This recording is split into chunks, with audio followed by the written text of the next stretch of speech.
அற்புதமான காலவேளைக்காக ஜெபிக்கிறோம். காலைதோறும் உடைய கிருபை புதிதாக இருப்பதற்காக நன்றி செலுத்துகிறோம். இந்த காலமே வந்திருக்கிற தேவ ஜனங்களை ஆசீர்வதியும்.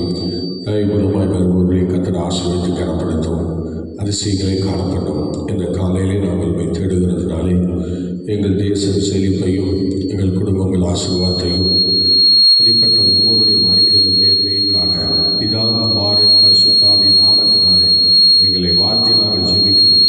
ஆண்டவரே, ஜனங்களை வாழ்த்தி நாங்கள் ஜெபிக்கிறோம். தொடர்ந்து கர்த்தர் பெரிய காரியங்களை செய்ய இயேசுவின் நாமத்தில் பிதாவே. ஆமென், ஆமென், ஆமென். ஸ்தோத்திரம். Praise God, praise God. தொடர்ந்து அருமையான பாடல் பகுதியை பியூலா அவர்கள் நடத்துவார்கள். Praise God.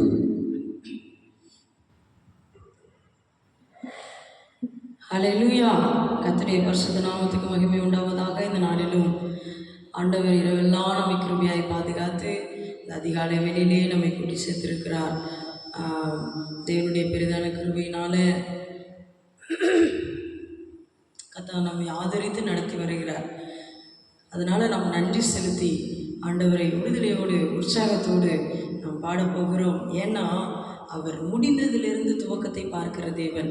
எங்கே அவ்வளோதான் முடிஞ்சிருச்சு அப்படின்னு நம்ம நினைக்கிறோம் பார்த்தீங்களா, அந்த இடத்துல ஒரு துவக்கத்தை உண்டு பண்ணுகிற தேவன் அவர் தான் நம்முடைய ஆண்டவராகிய இயேசு கிறிஸ்து. அவரை விடுதலையோடு பாடி தேவனுடைய திவ்ய நாமத்தை நாம் மகிமைப்படுத்துவோமா?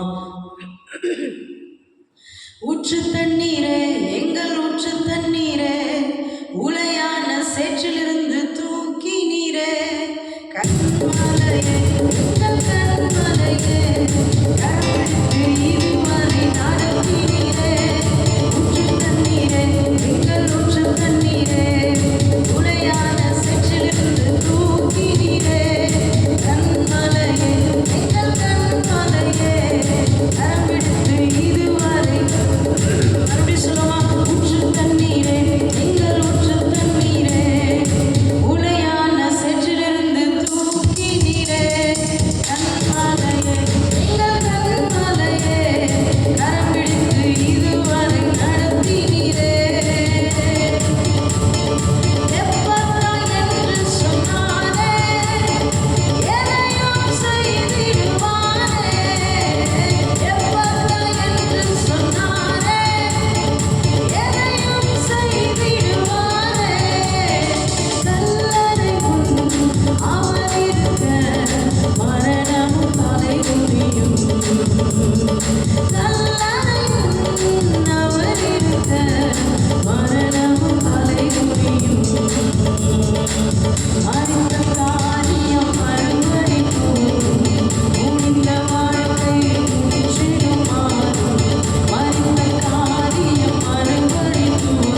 அவர் வார்த்தையால் உயிரடையும். சொல்லுங்க பார்க்கலாம். உயிரிழந்த எலும்புகளும் அவர் வார்த்தையால் உயிரடையும். மனித காரியம் மறுபடி துவங்கும். முடிந்த வாழ்க்கை முற்றிலும் மாறும். மனித காரியம் மறுபடி துவங்கும். முடிந்த வாழ்க்கை முற்றிலும் மறுபடி சொல்லலாம். மனித காரியம் மறுபடி துவங்கும். முடிந்த வாழ்க்கை முற்றிலும் மாறும். மனித காரியம் மறுபடி துவங்கும். முடிந்த வாழ்க்கை முற்றிலும் மாறும். ஊற்று தண்ணீரே, உங்கள் ஊற்று தண்ணீரே, உளையாத சிற்றிலிருந்து தூக்கினீரே. கண்மலையே, எங்கள் கண்மலையே, கரம் பிடித்து இதுவரை நடத்தினீரே. ஊற்று தண்ணீரே, எங்கள் ஊற்று தண்ணீரே, உளையாத சிற்றிலிருந்து தூக்கினீரே. கண்மலையே, எங்கள் கண்மலையே, கரம் பிடித்து இதுவரை நடத்தினீரே. எப்பத்தா என்று சொன்னாரே, எதையும் செய்திடுவாரே. இயேசு எப்பத்தா என்று சொன்னாரே, எதையும் செய்திடுவாரே. கல்லறை முன் அவர் இருக்க, மரணமும் தலை குனியும். கல்லறை முன் அவர் இருக்க, மரணமும் தலை குனியும். மனித காரியம் மறுபடி துவங்கும். முடிந்த வாழ்க்கை முற்றிலும் மாறும். மனித காரியம் மறுபடி துவங்கும். முடிந்த வாழ்க்கை முற்றிலும் சொல்லலாம். மனித காரியம் மறுபடி துவங்கும். முடிந்த வாழ்க்கை முற்றிலும் விசுவாசத்தோடு சொல்லுவோம். மனித காரியம் மறுபடி ஆமே. முடிந்த வாழ்க்கை முற்றிலும் மாறும். மனித காரியம் இந்த வாழ்க்கையிலே எல்லாம் முடிந்தது என்று நினைத்த நேரத்தில் அந்த நேரங்களை மாற்ற தேவன் நல்லவராய் இருக்கிறார். இந்த அதிகாலை நேரத்தில் ஆண்டவராக சொல்வீங்களா? ஆண்டவரே, இந்த சூழ்நிலை அவ்வளோதான் நினைச்சிருக்கிறேனே, இந்த காரியங்கள் இவ்வளோதான், இதுக்கு மேலே இது எழும்ப முடியாதுன்னு நினைத்த காரியங்கள் எல்லாம் இந்த அதிகாலை வேளையிலே இந்த வார்த்தைகளை நாம் அவருடைய சமூகத்திலே அறிக்கை பண்ணும் பொழுது ஆண்டவர் முடிந்ததிலிருந்து ஒரு புதிய துவக்கத்தை ஏற்படுத்த வல்ல தேவனவர். ஹல்லேலூயா. வியாதியா, வேதனையா, பிரச்சனையா, ஆண்டவரை நோக்கி இந்த அதிகாலை வேளையில பார்ப்போமா? வஸ்திரத்தின் ஓரத்தை தொட்டாகிலும் உடைய வல்லமையை நான் அடைய வேண்டும் என்று அறிக்கை பண்ணுவீங்களா? ஹல்லேலூயா. ஹல்லேலூயா. வியாதியின் விளக்கங்கள் வேண்டாம், மருத்துவ அறிக்கைகள் வேண்டாம். வியாதியின் விளக்கங்கள் வேண்டாம், மருத்துவ அறிக்கைகள் வேண்டாம். வஸ்திரத்தின் ஓரம் தொட்டு வல்லமை அடங்கிடுவே. சொல்லுங்க பார்க்கலாம். வஸ்திரத்தின் ஓரம் தொட்டு வல்லமை அடங்கிடுவே. மனித காரியம் மறுபடி முடிந்த வாழ்க்கை முற்றிலும் மாறும். மனித காரியம் மறுபடி துவங்கும். முடிந்த வாழ்க்கை முற்றிலும் மாறும். மனித காரியம் மறுபடி துவங்கும். முடிந்த வாழ்க்கை முற்றிலும் மாறும். மனித காரியம் மறுபடி துவங்கும். முடிந்த வாழ்க்கை முற்றிலும் மாறும். ஊற்று தண்ணீரே, எங்கள் ஊற்று தண்ணீரே, உளையாத சிற்றிலிருந்து தூக்கினீரே. கண்மலையே, எங்கள் கண்மலையே, கரம் பிடித்து இதுவரை நடத்தினீரே. ஊற்று தண்ணீரே, எங்கள் ஊற்று தண்ணீரே, உளையாத சிற்றிலிருந்து தூக்கினீரே. கண்மலையே, எங்கள் கண்மலையே, கரம் பிடித்து இதுவரை நடத்தினீரே. இழந்து நீ அழுதது போதும், இருதய கடினங்கள் மாறும். இழந்து நீ அழுதது போதும், இருதய கடினங்கள் மாறும். உயிரிழந்த எலும்புகளும் அவர்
நாங்கள் நிற்பதும் நிர்மலமாகாமல் இருப்பது கர்த்தருடைய சுத்த கிருபை அப்பா.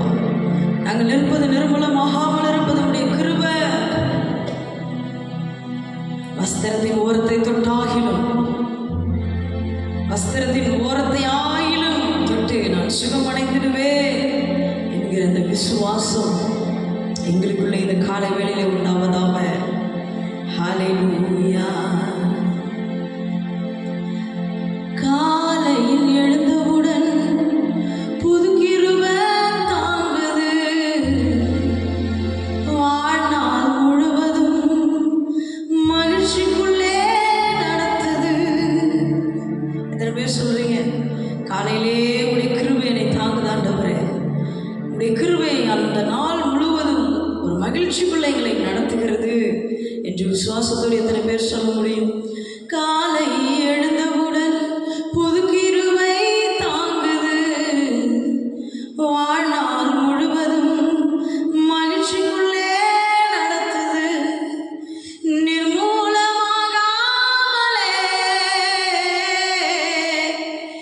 இதுவரை காத்தீரையா,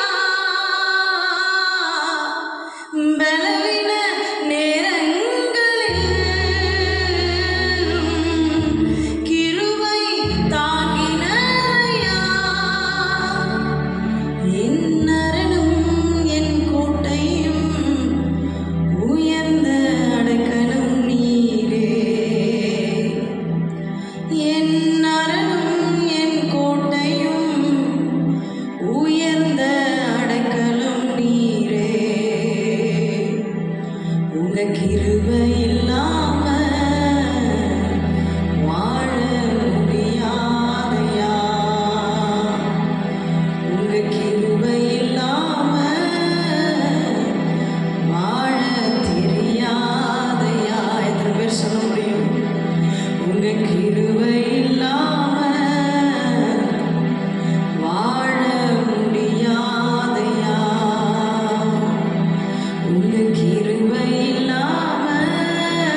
முழுவதும் எங்களை வழிநடத்துவதாக ஆசீர்வதியும் இயேசுவின் நாமத்தில் பிதாவே ஆமென்.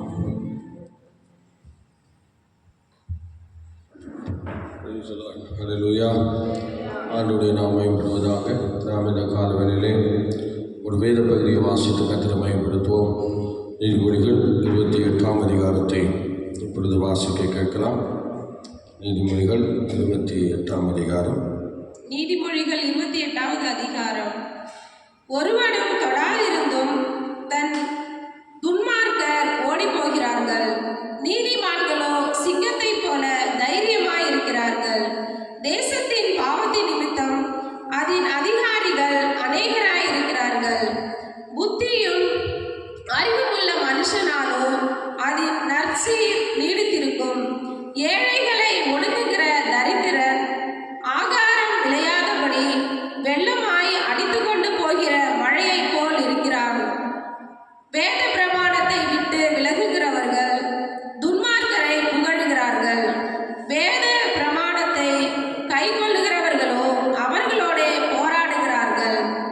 துஷ்டர் நியாயத்தை அறியார்கள், கர்த்தரை தேடுகிறவர்களோ சகலத்தையும் அறிவார்கள். இரு வழிகளில் நடக்கிற பிரியாவரக்காரன் ஐஸ்வர்யவனாய் இருந்தாலும் நேர்மையாய் நடக்கிற தரித்திரன் அவனிலும் வாசி. வேத பிரமாணத்தை கைக்கொள்ளுகிறவன் விவேகமுள்ள புத்திரன். போஜன பிரியருக்கு தோழனாய் இருக்கிறவனோ தன் தகப்பனை அவமானப்படுத்துகிறான். அநியாய வட்டியினாலும் ஆதாயத்தினாலும் தன் ஆஸ்தியை பெருகப்படுகிறவன் தரித்திரர் பேரில் இறங்குகிறவனுக்காக அதை சேகரிக்கிறான். வேதத்தை கேளாதபடி தன் செவியை விலக்குகிறவனுடைய ஜெபமும் அருவருப்பானது. உத்தமர்களை மோசப்படுத்தி பொல்லாத வழியிலே நடத்துகிறவன் தான் வெட்டின குழியில் தானே விழுவான். உத்தமர்களோ நன்மையை சுதந்தரிப்பார்கள். ஐஸ்வர்யவான் தன் பார்வைக்கு ஞானவான். புத்தியுள்ள தரித்திரனோ அவனை பார்க்கிலும் பரிசோதிக்கிறான். நீதிமான்கள் களி கூறும்போது மகா கொண்டாட்டம் உண்டாகும். துன்மார்க்கர்கள் எழும்பும் போதோ மனுஷர் மறைந்து கொள்கிறார்கள். தன் பாவங்களை மறைக்கிறவன் வாழ்வடைய மாட்டான். அவைகளை அறிக்கை செய்து விட்டுவிடுகிறவனோ இரக்கம் பெறுவான். எப்பொழுதும் பயந்திருக்கிறவன் பாக்கியவான். தன் இருதயத்தை கடினப்படுத்துகிறவனோ தீங்கில் விழுவான். ஹல்லேலூயா. ஆண்டவருடைய நாமம் மகிமைப்படுவதாக. இந்த நீதிமொழி 28ஆம் அதிகாரத்திலே 28 வசனங்கள் இருக்கிறது. இப்பொழுது நாம் அதில் ஒரு வசனத்தை நாம் தியானிக்கப் போகிறோம். 13வது வசனம் வாசிங்கள். ஐஸ்வர்யவான் 13வது வசனம் படிங்கள். தன் பாவங்களை மறைக்கிறவன் வாழ்வடைய மாட்டான். அவைகளை அறிக்கை செய்து விட்டு விடுகிறவன் இரக்கம் பெறுவான். ஓகே, போதும். அல்லேலூயா. அருமையான தெய்வ பிள்ளைகளே, இந்த கால வேளையிலே எல்லாரும் ஒரு அலையில சொல்லி பார்க்கலாம். ஸ்தோத்திரம். நம்ம விழித்திருக்கிறோமா இல்லையாங்கிறதுக்கு ஒரு அடையாளம் தான் அல்லேலூயா. அது இப்போ காலையில் ரொம்ப தேவையாக இருக்குது. அதனால் ஸ்தோத்திரம். எப்போதும் அல்லேலூயான்னு சொல்லும்போது கொஞ்சம் சொல்லிடுவோம். இன்னொரு முறை சொல்லுங்க பார்க்கலாம். இல்லை, எல்லாம் சேர்ந்து சொல்லுங்கள். நான் சொல்லி என்ன போதுன்றவங்களும் சேர்ந்து சொல்லுங்கள். பார்த்தீங்களா?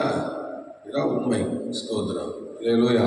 சார், தேவனுடைய நாமமே படட்டும். இந்த கால வேளையிலே உங்களை கர்த்தர் ஆசீர்வதித்து கனப்படுத்துவாராக. இப்போ இந்த நாளிலே பாவங்களை மறைக்கிறவன் வாழ்வடைய மாட்டான். பாருங்கள், பாவங்கள் இப்போ நிறைய பேருக்கு எங்கெங்கே இருக்குன்னு தெரியாது. ஏன்னா பாவம் என்று சொல்லுகிறது எல்லாம் நினச்சிட்டு இருக்கோம்.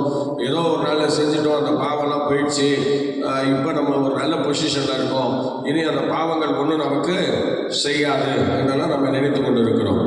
ஆனால் அருமையான தெய்வ பிள்ளையே, பாவம் எப்போதும் என்ன பண்ணும், எது செய்யும்னு நமக்கு தெரியாது. ஆனால் பாவத்தினுடைய விளைவை நன்றாய் கவனியுங்கள். இன்னைக்கு ஒரு மனிதன் பாவத்தில் இருக்கும்போது உண்மையாக அந்த பாவம் மன்னிக்கப்படுவதற்கு ஏதுவாக, ஆனால் வேதம் என்ன சொல்கிறது என்றால், அவைகளை அறிக்கை செய்து விட்டுகிறவன் இரக்கம் பெறுவான் என்று சொல்லுகிறார். நல்ல கவனிக்கணும். நிறைய பேர் இன்னைக்கு பாவங்களை செய்கிறோம், ஆனால் அந்த பாவங்களை அதோட மறந்துடுறோம். ஆனால் அந்த பாவங்களை மனம் குளிர அல்லது மன வேதனை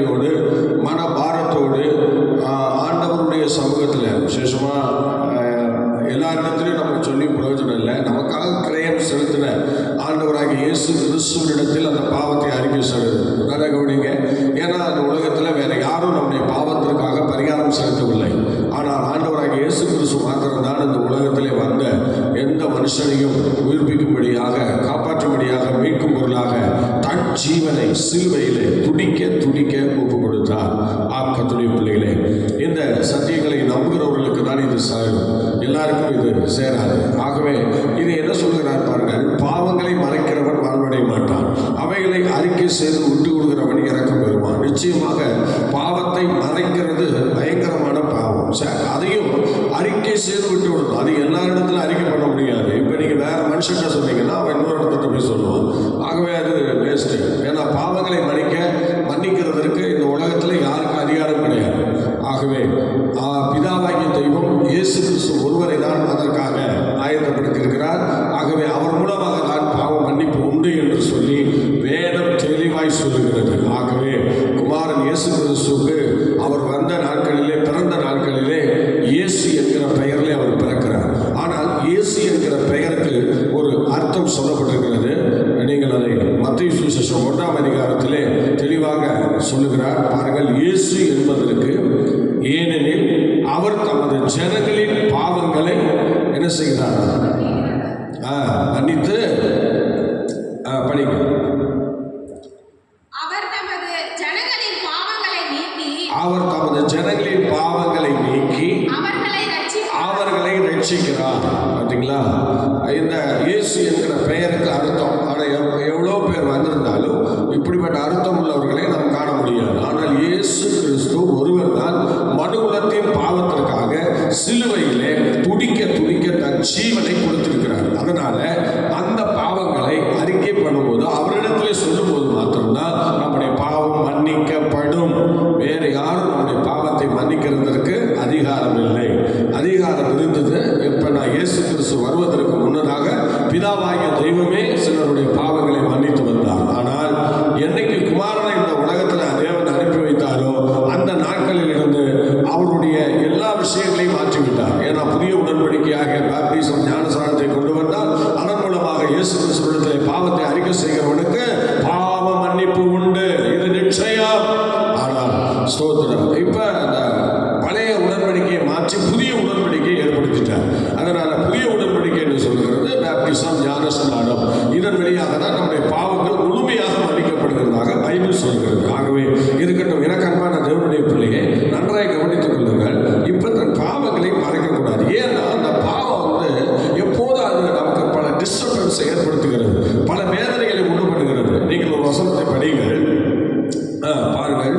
அந்த பாவம் என்ன செய்கிறது? சங்கீதக்காரன் சொல்லுகிறார், 51ஆம் சங்கீதம் 3ஆம் வசனத்திலே சங்கீதக்காரன் சொல்லும்போது அந்த பாவம் எப்படி இருக்கிறதுன்னு பாருங்க. எந்த மனுஷனா இருக்கட்டும், அவன் பெரிய பக்திமானா இருக்கட்டும், அல்லது சாதாரண ஒரு சூழ்நிலையில் இருக்கட்டும், படித்தவனா இருக்கட்டும், படியாதவனா இருக்கட்டும், தாழ்ந்தவனா இருக்கட்டும், உயர்ந்தவனா இருக்கட்டும், அழகுள்ளவனா இருக்கட்டும், அழகு இல்லாதவனா இருக்கட்டும், யாரா இருந்தாலும் இருக்கட்டுங்க, பாவத்துக்கு மாத்திரம் பரிகாரம் எல்லாருக்கும் உண்டுங்க. ஆனா அந்த பாவத்தை இயேசு கிறிஸ்து மன்னிக்கணும் என்கிற ஒரு நிபந்தனையை வேதாகத்திலே ஏற்படுத்தியிருக்கிறார். இந்த வேதத்தை நம்புகிறவர்கள் அதையும் நம்பித்தான் ஆகணும். நான் அதில் பாதி நம்புவேன், நான் இதை நம்ப மாட்டேன்னா இது என்ன அர்த்தம்? யோசிச்சு பாருங்க. எல்லாத்தையும் நம்ம நம்பணும், வேற வழியே கிடையாது. ஏன்னா இதுதான் நம்ம கடைசியில் பைபிள் சொல்றது. இயேசு சொல்றாரு, என்ன சொல்றாருன்னா, நான் சொல்லிய இந்த வசனங்களே உங்களை கடைசி நாட்களிலே நியாயம் தீர்க்க போகிறதா? கண்டிப்பாக இது நடக்கதான் போகிறது. ஆண்டவர் சொன்ன ஒரு வார்த்தை கூட தரையில் விழவில்லை.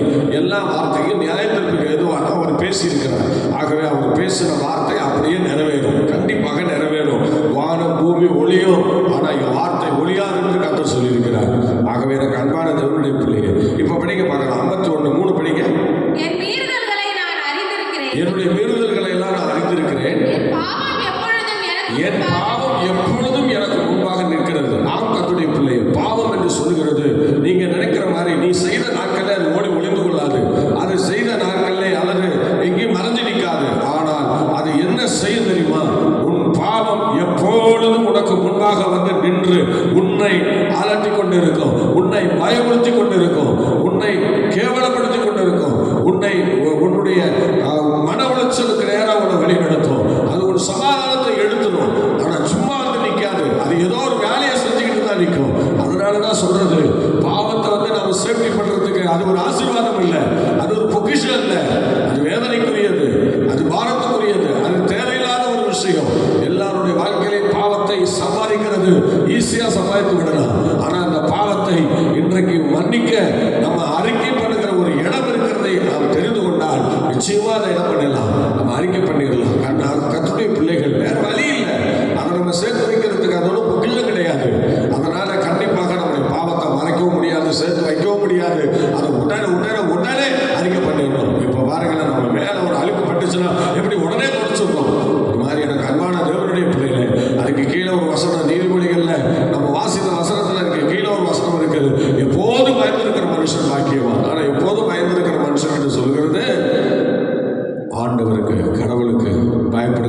பயம் எப்போதும் ஒரு மனுஷன் இருக்குமானால் அந்த பாவத்திற்கு நம்ம தப்பலாம். ஆகவே எனக்கு அன்பானவர்களே, பாவம் எப்போதும் நமக்கு முன்பாக நிற்கும் என்பதை மறந்து போகாதீர்கள். ஸ்தோத்திரம். இன்னைக்கு அநேக காலேஜ் படிக்கிற வாலிப பிள்ளைகள், வாலிப தம்பிமார்கள் எவ்வளோ பாவங்களை செய்து விடுகிறார்கள், நிறைய பாவங்களை செய்து விடுகிறார்கள். ஆனால் செய்த அந்த பாவம் நீங்கள் போய்டும் நினைக்கிறீங்களா? நிச்சயம் போகாது. அது மிக வேதனை உள்ளது. அது நம்ம குடும்பப்படுத்திக்கிட்டு தான் இருக்கும். நான் ஒரு மகளை கேள்விப்பட்டேன். என்னென்றால், ஒரு மகள் படிக்கிற காலங்களிலே ஒரு தவறு செய்து விட்டார். தவறு செய்து அவர் திடீரென அவர் ஒரு கர்ப்பவதி ஆகிவிட்டார். அதனால் என்ன செய்வதுன்னே தெரியவில்லை. எப்படியோ எல்லாம் சேர்ந்து அந்த கர்ப்பத்தை அழித்து அதுக்கப்புறம் சில வருடங்கள் கழித்து கட்டி கொடுத்து விட்டார்கள். ஆனால் பாருங்கள், அந்த பாவம் அந்த பிள்ளையை விடவில்லை. ஸ்தோத்திரம். பாருங்கள், அந்த பாவம் அப்படியே தொடர்ந்து கடைசியாக அவளுக்கு நல்ல ஒரு திருமணத்தையும் பண்ணி வைத்தார்கள். ஆனால் திருமணமும் பண்ணி கடைசியாக அவளுக்கு ஒரு குழந்தையும் நிற்கவில்லை. இது நிறைய இடங்களில் இந்த செய்தியை நம்ம கேள்விப்படுவோம். ஒரே ஒரு குழந்தைய தான் அழிச்சா. ஆனால் பாருங்கள், ஒரு குழந்தை கூட அதுக்கப்புறம் நிற்கலை. ஸ்தோத்திரம். அப்புறம் அதுக்கப்புறம் பாருங்கள், அந்த பாவம் சும்மா விடாமல் திருமண வாழ்க்கையை அழித்து விட்டது. பாருங்கள், இப்படி நிறைய சம்பவங்களை நிறைய குடும்பங்களில் இந்த மாதிரி வேதனையுள்ள காரியங்களை நம்ம கேட்குறோம். அதனால் எனக்கு அன்பான தேவனுடைய பிள்ளைகளே, வாலிப பிள்ளைகள், வாலிப தம்பிமார்கள், நீங்கள் உங்களுக்கு இந்த காலத்திலே நம்முடைய சரீரத்தையும் நம்முடைய ஆத்மாவையும் நம்முடைய ஸ்தோத்திர ஆவியையும் கரை இல்லாமல் காத்துக்கொள்வது நமக்கு ஒரு ஏற்றதாக இருக்கிறது. ஆனால் இந்த காலத்தில் நீங்கள் அலட்சியமாக இருந்துட்டீங்கன்னா பிற்காலத்தில் அதுக்கு நீங்கள் ஒரு அறுவடை மாதிரி நீங்கள் செய்த பாவத்துக்கு ஒரு தண்டனையை கண்டிப்பாக அறுக்கிற மாதிரி இருக்கும். அதுதான் சங்கீதக்காரன் சொல்லும்போது, சங்கீதக்காரன் ஒரு பாவத்தில் தான் அவர் ஈடுபட்டார். ஆனால் அந்த பாவம் எப்போதும் அவர் கண்ணுக்கு முன்னாடி நின்று அவரை அலட்டி கொண்டிருந்தது, அவரை வேதனைப்படுத்திக் கொண்டிருந்தது, அவரை நிந்தித்துக் கொண்டிருந்தது, அவரை அவமானப்படுத்திக் கொண்டிருந்தது, அவரை மன உளைச்சலுக்கு நேராக கொண்டு போயிடுச்சு. குடும்ப வாழ்க்கையை சிதைத்து கொண்டு விட்டது. பார்த்தீங்களா? அவர் தான் சொல்றாரு, என் பாவம் எப்போதும் எனக்கு முன்னாடி நிற்கிறேன்னு சொல்லி. அருமையான தெய்வ பிள்ளையே, நீ எப்பேற்பட்ட பாவம் செய்திருந்தாலும் அதை நீ அறிக்கை பண்ணும் வரை, ஆண்டவருடைய சமூகத்தில் மன்னிப்பை வாங்கும் வரை அந்த பாவத்துக்கு நிறைய ஸ்தோத்திர வேல்யூ உண்டு. அந்த பாவம் நம்மை சும்மா விடாது. அது எப்போதும் நம்ம கூட தான் இருக்கும். அது என்ன சொல்லுது பாருங்க, அது நமக்கு எதிரே நிற்கும். எதிரே நிற்கும். அது நம்மை வாழ விடாது, வாழ விடாது. அதனால தான் சொல்கிறேன், பாவத்தை அறிக்கை பண்ணிடுங்க.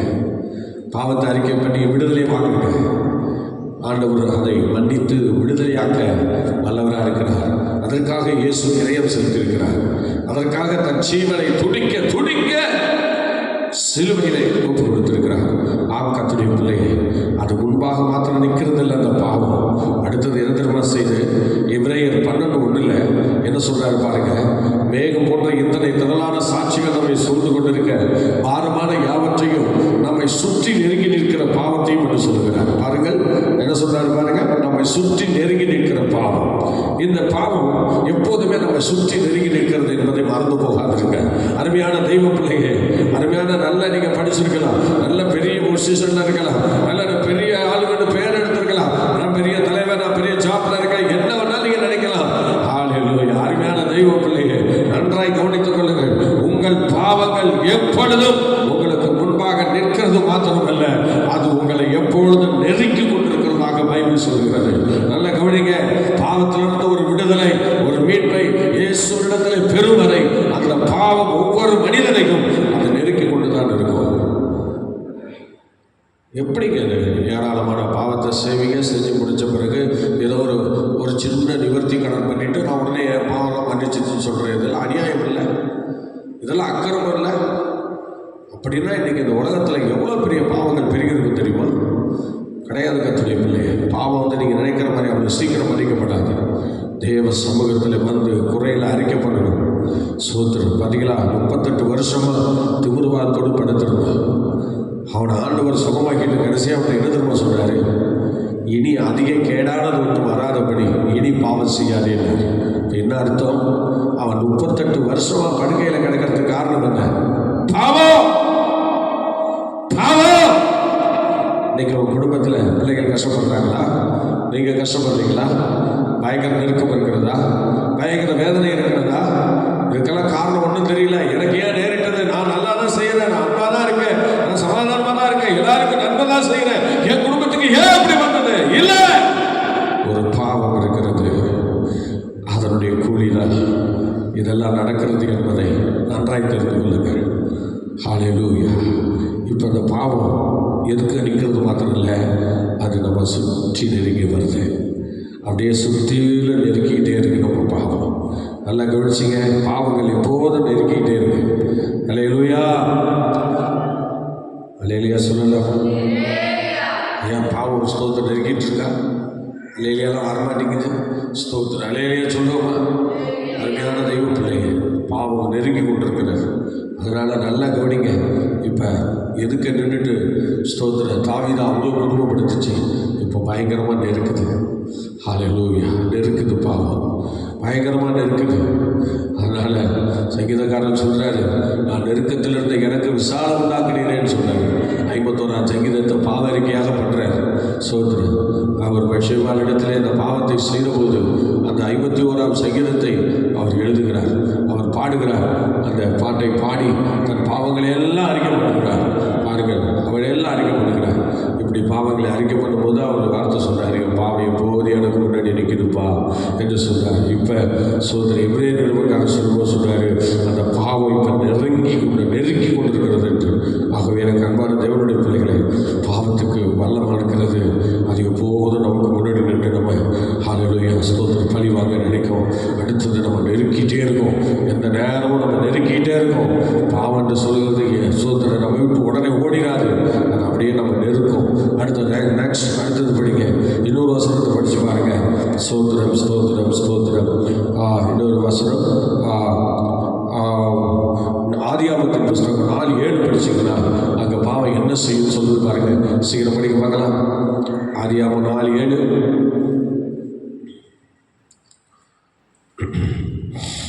நீ நன்மை செய்தால் மேன்மை இல்லையோ, நீ நன்மை செய்யாதிருந்தால் பாவம் வாசற்படியில் படுத்திருக்கும். பார்த்தீங்களா? ஸ்தோத்திரம்.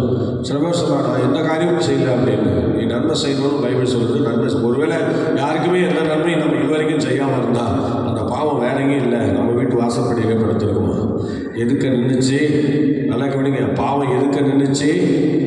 அடுத்தது நெருங்கி வந்துச்சு, இப்போ வந்து வாசப்படியில் படுத்துக்கிச்சு. சொல்லுங்கள், வாசப்படியில் படுத்துக்கிச்சு. இனிமேல் எங்கேயுமே போக முடியாது, பாவத்தை விட்டு எங்கேயுமே போக முடியாது, பாவ தண்டனை விட்டு எங்கேயுமே போக முடியாது. மூன்றாவதாக பாவம் எங்கே இருக்குது? வாசலில் படுத்துக்கிச்சு. அவ்வளோதான். பாவத்தை இனிமேல் நீ தாண்டணும், பாவத்தை மேற்கொள்ளணும், அது மிகுந்த சிரமம். ஏற்கனவே பாவம் வந்து எதுக்கு நிற்குது? இப்போ நெருங்கி வேற வந்துருச்சு, இப்போ வாசற்படியிலே வந்து படுத்துருச்சு. அடுத்தது ஸ்தோத்திரம், நல்லா கவனிங்க.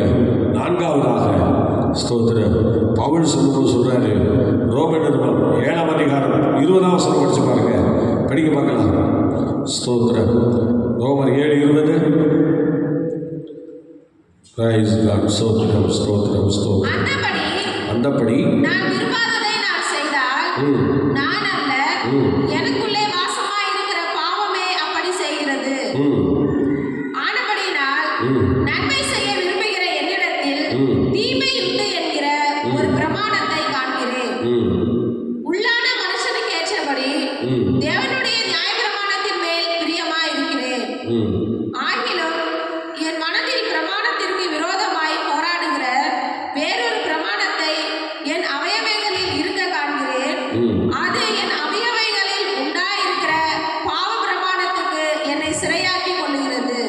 இப்பொழுது பாவம் வந்து பவுலுக்குள்ளே இருந்து அது சிறையாக்கிக்கிட்டு இருக்கான். பார்த்தீங்களா? அவருக்குள்ளே பாவம் இருக்கிறதாக சொல்கிறார். எனக்குள்ளே பாவம் இருக்கிறது. பார்த்தீங்களா? பாவம் எனக்குள்ளே இருக்கிறது. இப்போ எங்கே இருந்துச்சு? எதுக்கு வந்து நின்றுச்சு? நெருங்கி வந்துச்சு, வாசற்படியில் வந்து படுத்துக்கிச்சு. இப்போ என்ன செய்து பாருங்க, உள்ளே வந்துருச்சு. இவ்வளோதான். அது உள்ளே வந்தால் அப்புறம் என்ன வேலை நடக்கணும்னு நமக்கு நல்லா தெரியும். ஒரு பாவம் வந்து ஒரு மனுஷனை சும்மா விடாது. அந்த பாவங்கள் அந்தந்த நேரத்தில் அந்த வேலையை செஞ்சுட்டே இருக்கும். பலவிதமான அழிவுகளை ஏற்படுத்தும், பலவிதமான இழப்புகளை ஏற்படுத்தும், பலவிதமான வேதனைகளை ஏற்படுத்தும். அதனால் பாவம் என்று சொல்லுகிறது அது நம்ம வாழ்க்கையில் அது பரிசுத்தமானதல்ல, அது மகிமையானதல்ல, அது நம்மை அழிக்கக்கூடியது. அந்த அழிக்கக்கூடிய சக்தி பெற்றதுதான் பாவம். ஆனால் இந்த உலகத்தில் பாவத்தோடு வாழ முடியாது. நீங்கள் என்ன காரியத்தோடு வேணாலும் வாழ்ந்துடலாம், ஆனால் பாவத்தோடு மனுஷன் வாழ்வது நிச்சயமாக முடியாது. அப்படி ஒரு வாழ்க்கை இருக்குமானால் அவன் ஒவ்வொரு நாளும் சித்திரவதை செய்து கொண்டு, சித்திரவதை அனுபவித்துக் கொண்டு, வேதனை அனுபவித்துக் கொண்டு, நெருக்கத்தை அனுபவித்துக் கொண்டு இப்படி அவன் காணப்படுவான் என்பதை மறந்து போகக்கூடாது. ஆகவே எனக்கு அன்பானவர்களே, பாவத்தை மறைக்க வேண்டாம். தயவு செய்து ஆண்டவருடைய சமூகத்திலே நீங்கள் என்ன செய்யணும்? அறிக்கை பண்ணணும். இந்த பாவத்தோடு வாழ்ந்து கொண்டிருந்தா ஸ்தோத்திரம். ஆண்டவர் இங்கே என்ன செய்யறாரு பாருங்க. யோபு சொல்றாரு. யோபு 14ஆம் அதிகாரம் 16ஆம் வசனத்தில் அவர் என்ன சொல்றாரு பாருங்க. அதை நீங்கள் படிக்கும்போது நல்லா கவனிக்கணும். இப்படி நம்ம பாவத்தில் நிறைஞ்சிருக்கும் போது அவர் என்ன செய்யறாரா? வாசிக்க பார்க்கலாம். யோபின் புஸ்தகம் 14:16. இப்பொழுது என் நடைகளை எண்ணுகிறீர், என் பாவத்தின் மேலல்லவோ கவனமாய் இருக்கிறீர். பார்த்தீங்களா? இப்போ அவர் சொல்றாரு யோபு, எல்லாம் ரைட்டு தான், ஆனால் இப்போ என் பாவத்தின் மேலே நீ ரொம்ப கவனமாக இருக்கிறீன்னு சொல்கிறார். அப்போ பாவம் பெருகும் போது தெய்வம் அந்த பாவத்தின் மேலே கவனமாக இருக்கிறார். அதுக்குரிய தண்டனை கொடுப்பதற்கு, அந்த பாவத்திலிருந்து ஒரு வேளை மீட்பதற்கு எல்லாத்துக்கும் ஆயத்தமாக இருக்கிறார். நீ அறிக்கை செய்தால், அறிக்கை செய்து விட்டுவிட்டால் இறக்கம் பெறலாம். ஒரு வேளை இல்லை நான் அப்படிலாம் பண்ண முடியாது, தேசம்லாம் எனக்கு வேண்டாம், அந்த பாவத்தை நான் அறிக்கை பண்ண மாட்டேன், இல்லை நான் அவனை ஒரு பாவம் செய்யலை அப்படின்னா அந்த பாவம் தான் நமக்கு பல தண்டனைகளை ஏற்படுத்த போகிறது, பல வேதனைகளை ஏற்படுத்த போகிறது. அதனால் எனக்கு அன்பான தேவனுடைய பிள்ளையே, பாவத்தை மறைச்சு வைக்க அது ஒன்றும் பொக்கிஷம் இல்லை. அதை இன்றைக்கே அறிக்கை பண்ணி அதை துடைத்து விட வேண்டும், அதை நம்ம விட்டு எடுத்து போட வேண்டும். பாவத்தை மறைக்காதீங்க, தயவு செய்து மறைக்காதீங்க. அது பெரிய ஒரு ஆசீர்வாதம் இல்லை, அது ரொம்ப வேதனைக்குரியது. கர்த்தருடைய பிள்ளையே, பாவத்தை விட்டு விடுவோம். கடைசியாக இந்த பாவத்தோடு வாழ்ந்தால் நமக்கு என்ன நடக்கும் என்பதை நாம் சரியாக தெரிந்து கொள்ள வேண்டும். நீங்கள் வாசிங்கள் வெளிப்படுத்தின விசேஷம் 21ஆம் அதிகாரம் 8ஆம் வசனத்திலே அங்கே எவ்வளோ வேதனையாக சொன்னாரு பாருங்க. நல்லா கவனிங்க. பாவத்தோடு ஒரு மனுஷன் உலகத்தில் வாழும்போது, பாவத்தோடு ஒரு மனுஷன் ஜீவிக்கும் போது, பாவத்தோடு ஒரு மனுஷன் காணப்படும் போது ஆண்டவர் கவனமாக மாத்திரம் இருக்கிறதுல அந்த பாவத்தில் இன்னொரு காரியத்தை செய்கிறார். படிங்க. பயப்படுகிறவர்களும் அவிசுவாசிகளும் அருவருப்பானவர்களும் கொலைபாதகரும் விபச்சாரக்காரரும் சூனியக்காரரும் விக்கிரகாராதனைக்காரரும் பொய்யர் அனைவரும் இரண்டாம் மரணமாகிய அக்கினியும் கந்தகமும் எரிகிற கடலிலே பங்கடைவார்கள். இந்த பாவத்தோடு நாம் சொல்லக்கூடிய ஒரு பெரிய இடம் தான் எந்த இடம்? அக்கினி கடல். இந்த பாவம் அப்படியே நம்ம தள்ளி கொண்டு வந்து நேராக அக்கினி கடலில் கொண்டு போய் தள்ள போகுது. இதிலிருந்து நம்ம வெளியே வரணும் தான் இயேசு கிறிஸ்து வெளியே வந்தார். தன் பாவங்களை மறைக்கிறவன் வாழ்வடைய மாட்டான், அவைகளை அறிக்கை செய்து விட்டு விடுகிறவன் இறக்கம் பெறுவான் என்கிற அந்த சூழ்நிலையோடு இயேசு எப்பொழுதும் நம்முடைய பாவத்தை மன்னிக்க ஆவல் உள்ளவராய், கரிசனை உள்ளவராய் இருக்கிறார். இந்த உலகத்திலே எல்லா சக்திகளையும் நம்ம அழிக்க வந்த மாதிரி தான் இருக்கும். ஆனால் இயேசு என்று சொல்லுகிற ஒருவர் மாத்திரம் அவர் நமக்கு பாதகத்தை ஏற்படுத்தவில்லை. அவர் நம்முடைய வேதனையை சுமக்க, நம்முடைய சாபத்தை சுமக்க, நம்முடைய பாவத்தை சுமக்க ஆண்டவர் இந்த பூமியில் வந்தார் என்பதை தெளிவாக சொல்கிறது. நீங்கள் ஏசாயா தீர்க்கதரிசன புஸ்தகம் 53ஆம் அதிகாரம் 3ஆம் வசனம் படிக்க பார்க்கலாம். 3ஆம் வசனம் படிங்க. நல்லா கவனிங்க. நம்முடைய பாவங்களுக்காக இயேசு கிறிஸ்து பூமியில் என்ன செய்ய போகிறார் என்று அதை தீர்க்க தரிசனமாக ஏசாயா கடந்த 700 ஆண்டுகளுக்கு முன்பாகவே அதை அப்படியே சொல்லுகிறாங்க. அவர் அசட்டை பண்ணப்பட்டவரும், மனுஷரால் புறக்கணிக்கப்பட்டவரும், துக்கம் நிறைந்தவரும், பாடு அனுபவித்தவருமாய் இருந்தார். அவரை விட்டு நம்முடைய முகங்களை மறைத்து கொண்டோம். அவர் அசட்டை பண்ணப்பட்டிருந்தார், அவரை எண்ணாமல் போனோம். மெய்யாகவே அவர் நம்முடைய பாடுகளை ஏற்றுக்கொண்டு நம்முடைய துக்கங்களை சிலுவையிலே சுமந்தார். நாமோ அவர் தேவனால் அடிபட்டு வாதிக்கப்பட்டு சிறுமைப்பட்டவர் என்று எண்ணினோம். நம்முடைய மீறுதல் நிமித்தம் அவர் காயப்பட்டு, நம்முடைய அக்கிரமங்களின் நிமித்தம் அவர் நொறுக்கப்பட்டார். நமக்கு சமாதானத்தை உண்டு பண்ணும் ஆக்கினை அவர் மேல் வந்தது. அவருடைய தழும்புகளால் குணமாகிறோம். பார்த்தீங்களா? மனுகுலத்திற்காக இயேசு செய்த இந்த தியாகமான காரியங்களை பார்த்தீங்களா? இவ்வளவு காரியங்களையும் செய்து இயேசு நமக்காக காத்திருக்கிறார். பாவங்களை மறைக்காமல் அறிக்கை செய்வோமானால், விட்டு விடுவோமானால் நாம் இரக்கம் பெறுவோம். ஜெபிக்கலாமா? பாவங்களை மறைக்க வேண்டாம். தயவு செய்து ஸ்தோத்திரம். எப்பேற்பட்ட ரத்தாம்பர செக்கச்சவேர்னு உங்கள் பாவங்கள் இருந்தாலும் அதை பஞ்சை போல வெண்மையாக மாற்றுகிற இயேசு அருகில் இருக்கிறார். இந்த நாள் முதற்கொண்டு பாவத்தை நீ செய்யாமல், பாவத்தை கூட்ட கட்டாமல், பாவத்தை சேர்த்து வைக்காமல் இன்றைக்கே நீங்கள் அறிக்கை பண்ணி விட்டுட்டு நல்ல வழியில் நடப்பதற்கு நல்ல மனுஷனுடைய நடைகள் கர்த்தரால் உறுதிப்படும் என்று சொல்லப்பட்டிருக்கிறது. நீங்கள் ஒரு நல்ல மனிதராய், ஒரு பாவம் இல்லாதவர்களாய் இந்த பூமியிலே பாவங்களை அறிக்கை பண்ணிட்டு எல்லாத்தையும் விட்டுட்டு பரிசுத்தமான ஒரு வாழ்க்கைக்கு நேராக கடந்து வர கால வேளையிலே கர்த்தர்களை அழைக்கிறார். ஜெபிக்கலாமா? பரிசுத்தமுள்ள பிதாவே, இந்த கால வேளையிலே எங்கள் அருமையான பிள்ளைகளை இவ்வளோ நேரம் வசனங்களை கேட்ட எல்லாரையும் கர்த்தருடைய சமூகத்தில் ஒப்பு கொடுக்கிறோம். ஆண்டவரே, இன்னும் ஆண்டவரே இப்பொழுது பேசுகிற வார்த்தைகள் மூலம் யாரெல்லாம் இன்னைக்கு பாவத்திற்கு நேராக போய் கொண்டிருக்கிறார்களோ அந்த பாவத்தினால் வரக்கூடிய எல்லா தண்டனைகளுக்கும் கர்த்தர் தாமே அவளை நீங்களாக்கி ரட்சிக்கும்படியாய், மீட்கும்படியாய், விடுதலை கொடுக்கும்படியாக நாங்கள் ஜெபிக்கிறோம். ஆண்டுடைய சமூகம் கூட இருக்கட்டும். பாவத்தினால் எவ்வளோ பெரிய தண்டனை வரும்போதுன்னு தெரியாமல் மேலே மேலே பாவத்தையும் செய்து கொண்டிருக்கிற ஒவ்வொருடைய கரத்தில் ஒப்புவிக்கிறான். ஆண்டவரே, எப்படியாவது மீட்டெடுங்கப்பா, எப்படியாவது ரட்சிங்க ஆண்டவரே. ரட்சகராகிய தெய்வம் ஒவ்வொரு குடும்ப வாழ்க்கையிலும் வந்து தனிப்பட்ட வாழ்க்கையில் அந்த ரங்கத்தில் இருக்கிற எல்லா பாவங்களிலிருந்தும் ஒவ்வொருவரையும் விடுவீங்க ஆண்டவரே. உங்கள் பிள்ளைகளாக மாற்றுங்க, பரிசுத்தப்படுத்துங்க. பரிசுத்தமான ஒரு வாழ்க்கையை தந்து எங்களை ஒவ்வொருவரையும் நீ ஆசீர்வதிக்கும்படி, மனுகுலத்தை ஆசீர்வதிக்கும்படி அன்பு கரங்களும் ஒப்படைக்கிறோம். இவ்வளோ நேரம் வேத வாசனங்களை ஆண்டவரை கேட்டுக்கொண்டிருந்த அத்தனை தெய்வ மக்களையும் அபரீதமாக நீர் ஆசீர்வதியும். அதிசயங்களை காணப்படும். காரண மகிமை, துதி, ஸ்தோத்திரங்கள் எல்லாம் நாங்கள் உங்களுக்கே தருகிறோம். ஆசீர்வதிக்கும். மீட்பர் இயேசு மூலம் தாழ்வு கேட்கிறோம்.